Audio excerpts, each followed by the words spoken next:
किसी गांव में मीरा नाम की एक सुंदर लड़की अपने चाचा चाची के साथ रहती थी। मीरा बहुत दयालु थी, लेकिन उसके चाचा चाची कभी भी उसके साथ अच्छा व्यवहार नहीं करते थे। वे घर का सारा काम मीरा से करवाते थे।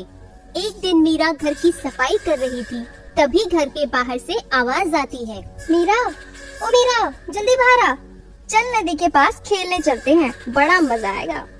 लड़कियों की आवाज सुनकर मीरा के चाचा चाची उसे घूरने लगते हैं।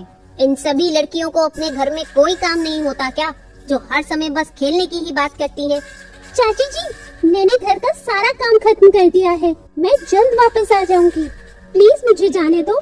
ठीक है, जाओ, लेकिन जल्दी वापस आ जाना और वापस आते ही अपने काम में लग जाना। चाचा के हाँ बोलते ही मीरा जल्दी से घर से बाहर निकल जाती है। मीरा को घर से बाहर निकलते देख सभी लड़कियां आगे आगे चलने लगती हैं। मीरा उनके पीछे पीछे अकेली चल रही होती है। यह मीरा इतनी सुंदर कैसे है और सारे गांव में इसी के चर्चे रहते हैं। क्यों ना आज मीरा से कुछ मजाक किया जाए। मीरा की सुंदरता से ईर्ष्या करते हुए तीनों लड़कियां उसे परेशान करने के लिए योजना बनाती हैं। कुछ देर बाद वे सब नदी पर पहुंचती हैं, तो उनमें से एक लड़की मीरा से बोलती है, मीरा, क्या तुम्हें पता है, अगर हम इस नदी में अपना कोई गहना डालते हैं तो वो पहले से भी ज्यादा सुंदर और चमकदार बनकर बाहर निकलता है। सच्ची? क्या ऐसा सच में होता है?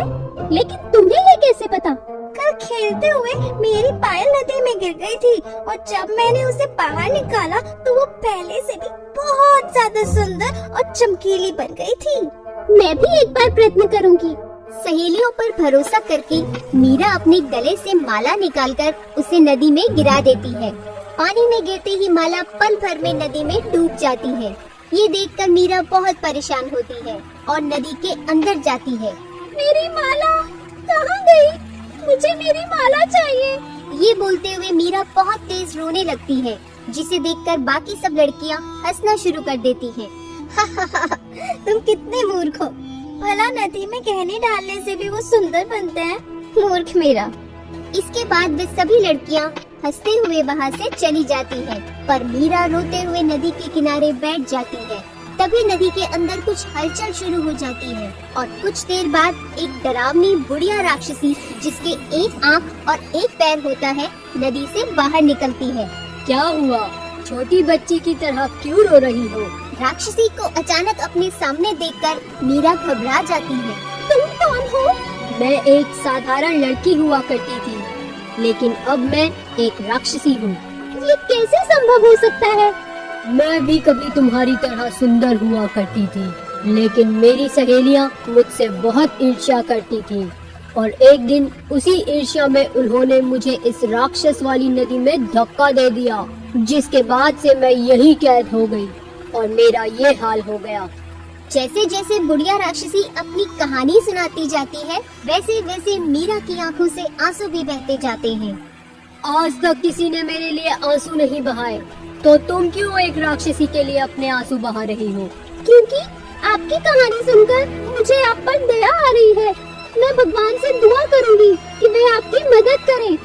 मीरा की बात सुनकर बुढ़िया राक्षसी का दिल पिघल जाता है। तुम बहुत नेक दिल हो, मुझे तुम्हारी मदद करके अच्छा लगेगा। बताओ, तुम यहाँ बैठकर क्यों रो रही थी? बुढ़िया राक्षसी के पूछने पर मीरा उसे अपनी सहेलियों की सारी बात बता देती है, जिसे सुनकर बुढ़िया राक्षसी को मीरा पर दया आ जाती है। बेटी, तुम बिल्कुल भी चिंता मत करो, मैं तुम्हें सबसे अच्छे कपड़े और गहने दूंगी, जिसे पहनकर तुम बिल्कुल राजकुमारी लगोगी। बुढ़िया राक्षसी कुछ मंत्र पढ़ने लगती है और पल भर में मीरा के कपड़े बदल जाते हैं। नए और सुंदर कपड़े व कीमती गहने देखकर मीरा बहुत खुश हो जाती है और नदी में खुद की परछाई देखने लगती है। मैं तो सच में बहुत सुंदर लग रही हूँ। आपका बहुत बहुत धन्यवाद। राक्षसी का धन्यवाद अदा करके मीरा खुशी से नाचते हुए वहाँ से घर की तरफ चल पड़ती है। जैसे ही मीरा गांव पहुँचती है, तो सभी गांव वाले उसको देखकर एकदम हैरान रह जाते हैं। वाह, मीरा कितनी खूबसूरत लग रही है। हाँ, बिल्कुल राजकुमारी लग रही है। अचानक मीरा का ये बदला रूप देखकर उसकी सभी सहेलियां बिल्कुल हैरान रह जाती हैं और इसका राज जानने के लिए वे माफी मांगने के बहाने मीरा के पास जाती हैं। मासूम मीरा उन्हें माफ करते हुए बुढ़िया राक्षसी के बारे में सारी बात बता देती है, जिसे जानकर वे सभी कीमती गहनों के लालच में भागते हुए नदी के पास जाती हैं और बुढ़िया राक्षसी को बुलाने लगती हैं। बुढ़िया राक्षसी, कहाँ हो तुम? बाहर आओ। लड़कियों की आवाज सुनकर बुढ़िया राक्षसी नदी से बाहर निकलती है। राक्षसी को देखकर सभी लड़कियां डर जाती हैं और वहां से भागने लगती हैं। अरे कहाँ जा रही हो? क्या अब तुम्हें अच्छे कपड़े और महंगे गहने नहीं चाहिए? हाँ, हमें भी चाहिए। तो फिर भाग कहाँ रही हो? नदी के अंदर आओ और जो चाहिए वो ले जाओ। राक्षसी के कहने पर सभी लड़कियां नदी में थोड़ा अंदर जाती हैं। उनके अंदर आते ही बुढ़िया राक्षसी कुछ मंत्र पढ़ने लगती है और फिर सभी लड़कियों को नदी में खुद की परछाई देखने के लिए बोलती है। जैसे ही वे लड़कियां नदी में खुद की परछाई देखती हैं, तो एकदम हैरान रह जाती हैं। ये क्या? मेरे दांत कहाँ गए? और मेरी आंखें, मुझे कुछ दिखाई क्यों नहीं दे रहा? तुम दोनों क्या बोल रही हो? मुझे कुछ सुनाई नहीं दे रहा। मजा आया बेचारी मीरा के साथ बुरा व्यवहार करने के लिए और इतना लालची होने के लिए। ये तुम्हारी सजा है। अब तुम सभी अपनी पूरी जिंदगी इसी तरह बिताओगी।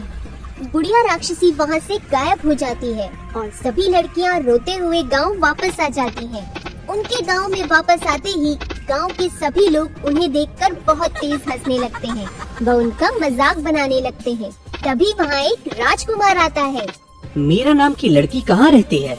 जी वह मीरा का घर है। राजकुमार मीरा के घर जाता है और इसकी खूबसूरती को देखते ही मंत्रमुग्ध हो जाता है। मैंने आपके बारे में जो सुना था, आप तो उससे भी ज्यादा खूबसूरत हैं। क्या आप मुझसे शादी करेंगी?